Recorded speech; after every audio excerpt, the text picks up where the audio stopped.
In a candid and entirely fictional disclosure, Jamie Lee Curtis has finally revealed what she really thinks of her longtime colleague and once screen icon, Arnold Schwarzenegger. The revelations, painted with humor, sharp observations, and tongue-in-cheek exaggeration, offer an imaginative, humorous take on a friendship in Hollywood that has always looked polished from the red carpet. Curtis describes Arnold as like a friendly tank, immovable, impressive, countless stories stored behind that steely gaze, and clarifies that while he projects muscle and charisma, the man behind the curtain is actually a surprisingly warm bookworm. In this imaginative telling, she claims she once caught him quietly reading Victorian poetry between takes on a Terminator set, prompting her to tease him about being the only action star with a collection of Langston Hughes and Elizabeth Barrett Browning tucked into his trailer. His response: "I lift heavy weights so I can handle heavy literature," allegedly delivered with a wry grin.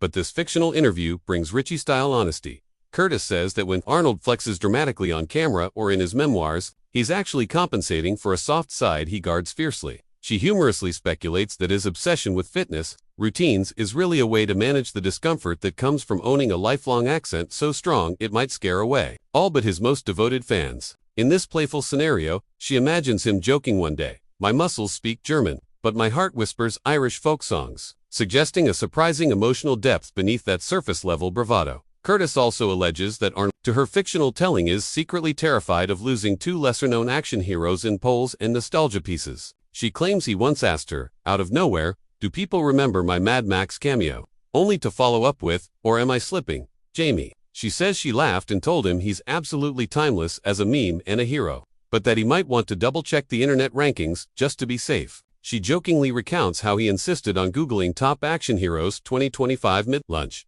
as if verifying his legacy in real time. As for their on-screen dynamics, Curtis says she admires Arnold's commitment to pragmatism and discipline, that for every Terminator scene, he's plotted the shot, warmed up with dumbbells, checked his posture, and readied a motivational quote. She once fictionalizes that she asked him how he got so focused, and he replied, "I pretend every dumbbell is a question. Are you staying relevant?"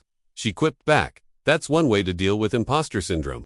In a twist of playful fantasy, Curtis asserts that Arnold's superpower off-screen is not strength but patience. She imagines him calming young assistants who once spilled coffee on expensive scripts, rocking them gently until they stopped shaking, then marking the change in the script margins with impossible precision. She calls him a logistics wizard, disguised as a bodybuilder. This entirely fictional portrayal also includes an imaginary backstory involving a surprise birthday prank. Curtis spins a yarn where she once organized for his cake to be decorated with tiny Arnold figurines, doing yoga poses as a cheeky nod to the man she describes chest-puffing his way past every yoga studio in LA. His reaction: he envied their flexibility and promptly tried to strike a downward dog mid-lift, almost toppling the cake. He laughed it off, she says, but privately admitted he'd never been that relaxed. In fictional interviews, Curtis describes Arnold's trademark grin as both charming and mystifying. Part movie star, part gentle grandpa figure who still grumbles about Hollywood's obsession with social media influencers. She imagines him saying, "Back when I started, Instagram was just what you did, walking through the Alps." At the same time, she notes with a chuckle, he's tried and politely failed at TikTok dance challenges. Once she jokingly told him, "You're ageless, Arnold," also agelessly awkward. Curtis takes her final fictional jabs with affection, painting a portrait of a man who wears superstar muscle like armor, but hides a playful, thoughtful heart beneath.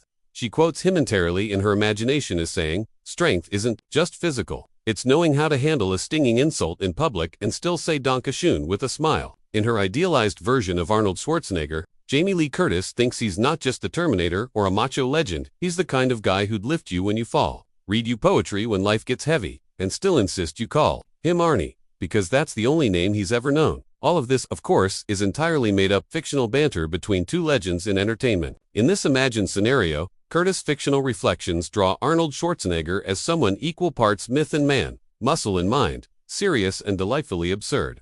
It's an affectionate, playful tribute to their imagined friendship rather than a statement of real sentiment.